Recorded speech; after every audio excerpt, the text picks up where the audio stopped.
இந்த வளமை நற்செய்தியை நம்பும் குருக்கள், அந்த ஜாதியை சொல்கிறேன் நான், இந்த ஜாதியை சொல்லவில்லை.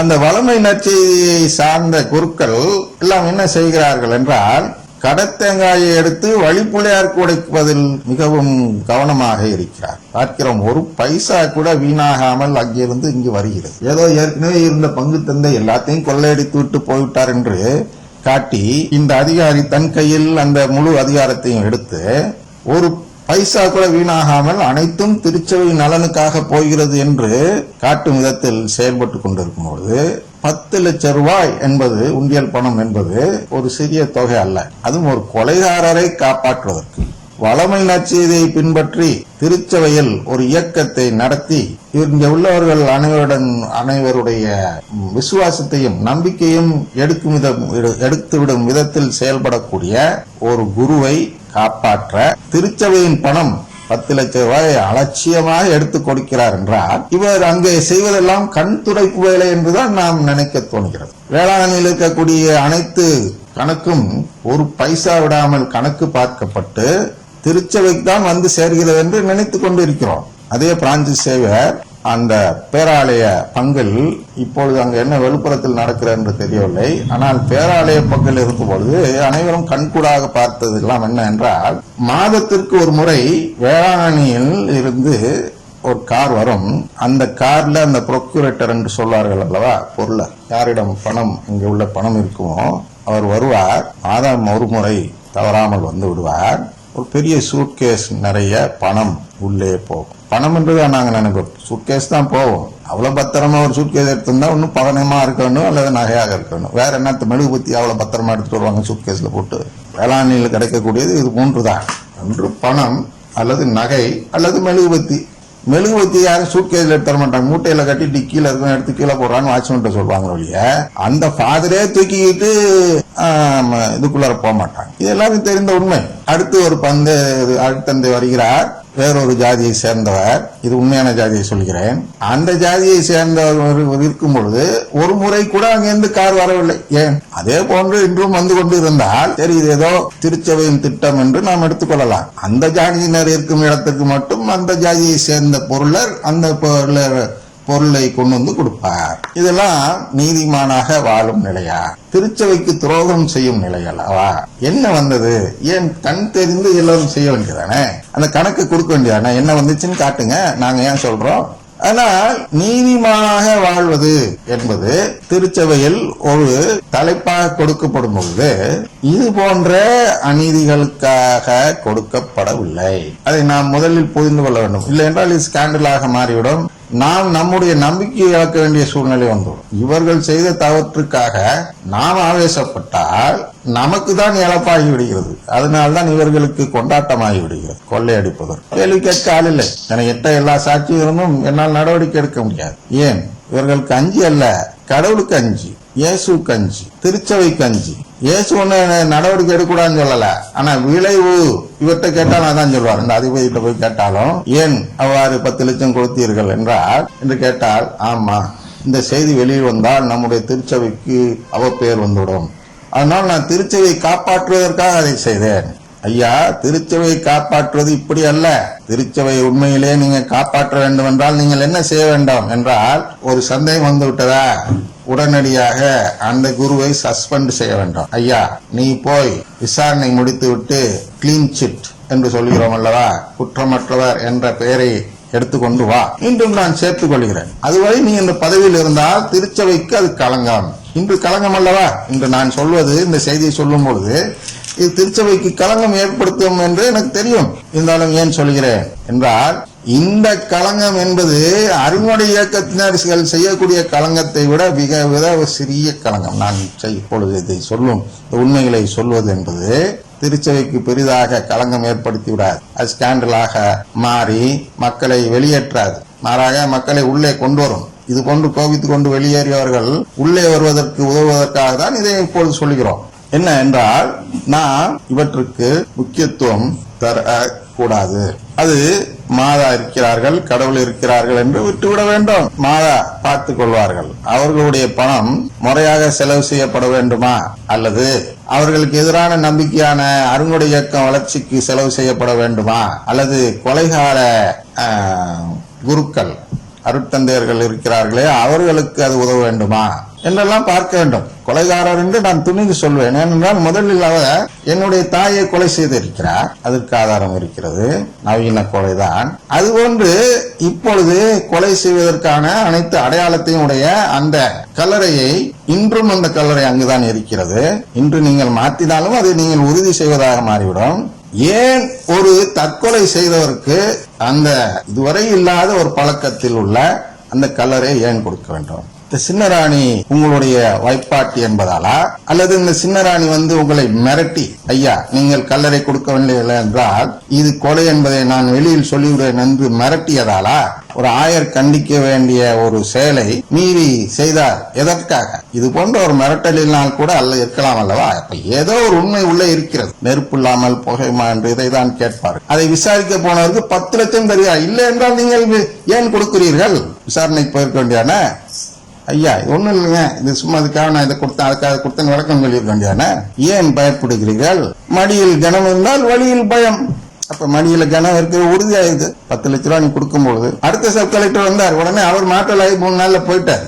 அடுத்த சப் கலெக்டர் வந்தாரு, அவரு அந்த மாதிரி எடுத்துட்டு போனார். அத்தோட நிறுத்தி இருக்கிறது. ஏனென்றால் இது தொடர்கடையாக வேண்டாம் என்பதால் அதை அத்தோடு நிறுத்தி வைக்கும் நிலையில் நாம் பார்த்து கொண்டோம். வேண்டாம், திருச்சபைக்கு கலங்கும் என்று நிறுத்தி வைத்தோம். 10 லட்ச ரூபாய் கொடுத்துட்டு 3ஆம் நாள் அவர் டிரான்ஸ்பர் ஆகி போயிட்டாரு. திருச்சபை பணத்தை எடுத்து இப்படி சொந்த விஷயத்துக்கு செலவு செய்வது நீதிமானின் செயலா? இல்லை. இருந்தாலும் ஏன் பொறுத்து செல்ல வேண்டும்? ஏன் இதை குறித்து ஒரு கிளர்ச்சியோ ஒரு போராட்டமோ ஒரு மேற்கொண்டு நடவடிக்கையோ எடுக்கவில்லை என்றால், இதை உண்மையான நீதிமானாக நாம் வாழ வேண்டும் என்றால் இந்த உண்மை தெரிந்த அனைவரும் இன்று வழக்கு பதிவு செய்து நீதிமன்றம் சென்று எப்படியாவது அவரை பிஹைண்ட் பாஸ் என்று சொல்றோம் அல்லவா, கம்பி என்னும் நிலைக்கு அனுப்ப வேண்டும். ஆனால் நாம் அதெல்லாம் செய்ய மாட்டோம். ஏனென்றால் நாம் எல்லாம் வளமை நற்செய்தியை கடைபிடித்து வாழக்கூடியவர்கள். கெட்ட பெயர் வந்துவிடக்கூடாது. கெட்ட பெயர் வரக்கூடாதுன்னா இஷ்டத்துக்கு ஆள்களை கொண்டே இருப்பீர்களா? அந்த போர்வையில் நீதிமானாக இருக்க வேண்டும் என்பதற்காக தான் நான் இதை கேட்கிறேன். என்ன, இதை கேட்கவில்லை என்றால் நானும் அந்த வளமை நற்செய்தியை சேர்ந்தவனாக மாறிவிடும். நாமெல்லாம் சிலுவை நற்செய்தியை சேர்ந்தவர்கள். கெட்ட பெயரை சுமக்க தயாராக இருக்க வேண்டும், நீதிக்காக போராட வேண்டும். அது பிறர் சிநேகம். ஆனால் இந்த தலைப்பு நீதிமானாக வாழ்வோம் என்ற தலைப்பு என்பது இந்த நீதிக்காக கொடுக்கப்பட்டது அல்ல. அதாவது கடவுள் மாதா கொடுத்தது இதற்காக அல்ல. இதை தலைப்பை தேர்ந்தெடுத்த வேண்டுமானால் இந்த அடிப்படையில் இந்த நீதிக்காக என்று நினைத்து எடுத்திருக்கலாம். ஆனால் உண்மையில் நீதிமானாக வாழ்வது என்றால் என்ன என்பதுதான் நாம் இவ்வளவு நாள் பார்த்து வந்தோம். அதுதான் நற்கருணை மீதுள்ள நம்பிக்கை.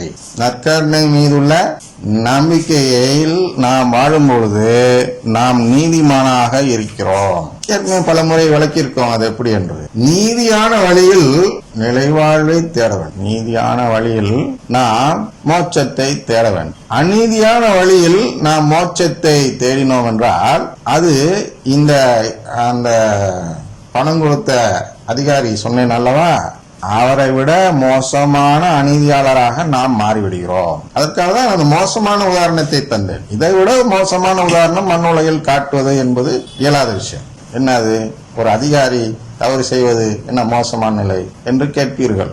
இப்பொழுது நான் சொல்ல வேண்டியது வந்துவிட்டது. என்ன என்றால், ஒரு ஆயர் கொலைக்கு உடந்தையாக இருப்பது ஒரு மோசமான நிலையா இல்லையா?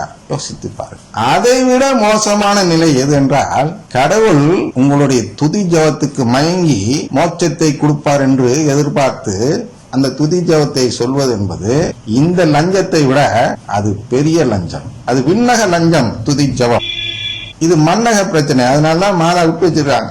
சரி ஏதோ தப்பு பண்றாங்க போகலாம் அப்படின்ட்டு. அருளிருதயம் ஃபாதர் என்று ஒருவர் இருந்தார். கணக்கு போட்டு பார்த்தால் இன்று வரக்கூடிய வருமானத்தை அன்று வந்ததோடு ஒப்பிட்டு பார்க்கும்பொழுது அவர் ஏறக்குறைய 70 to 75 கோடி திருச்சபை பணத்தை எடுத்து தன்னுடைய சபை வளர்த்து கொண்டார். இது ஊரறிந்த உண்மை. இதுவும் அநீதிதான். இந்த அநீதியை சுட்டிக்காட்டிதான் இப்பொழுதுள்ள ஆயர் என்ன செய்தார்? அனைத்து பணமும் தன்னிடம் வர வேண்டும் என்றும் அதனால் நான் புது புது ஆலயங்களை புதுப்பித்துக் கொண்டே இருக்கிறேன் என்றும் காட்டிக்கொண்டே இருக்கிறார்கள். ஆனால் அனைத்தும் அதில் போகிறதா? இல்லையே. ஜாதி சங்கத்திற்கும் போகிறதே. மாதம் பணம் வந்ததே, அதை நீங்கள் கேட்கவில்லையே. இந்த லஞ்சம் கொடுக்கப்படுகிறதுக்கு நீங்கள் உடந்தையாக இருக்கிறீர்களே. எனவே அங்கே அருளிருதயம் ஃபாதர் இருந்தாலும் கொள்ளைதான் அடிக்கப் போகிறார்கள். எதை? திருச்சபையை. ஆயர் இருந்தாலும் கொள்ளைதான் அடிக்கப் போகிறார்கள் திருச்சபையை. வேறு எந்த ஒரு குருவை போட்டாலும் கொள்ளைதான் அடிக்கப் போகிறார்கள் என்பது உறுதியாகிவிடுகிறது. அதனால் மாதா அதை குறித்து பெரிதாக கவலைப்பட முடியாது. ஏனென்றால் இவர்கள் மீது கோபப்பட்டு இவரை மாற்றி இன்னொருவரை கொண்டு வந்தால், அதாவது ஆங்கிலத்தில் ஒரு பழமொழி இருக்கிறது அல்லவா, known devil is better than an unknown angel என்று ஒரு பழமொழி இருக்கிறது. அது போன்ற நிலை வந்துவிடும். கத்தி போய் வாள் வந்தது டும் டும் என்று எல்லாம் சொல்கிறார்களோ அது போன்று இவரை நீக்கிவிட்டால் கத்தி சின்ன கத்தி, வாள் பெருசு. அப்ப இவரோட பிள்ளை அதிக அளவில் கொள்ளடிக்கக்கூடியவர் வரலாமே என்று மாதா பார்ப்பார்கள்.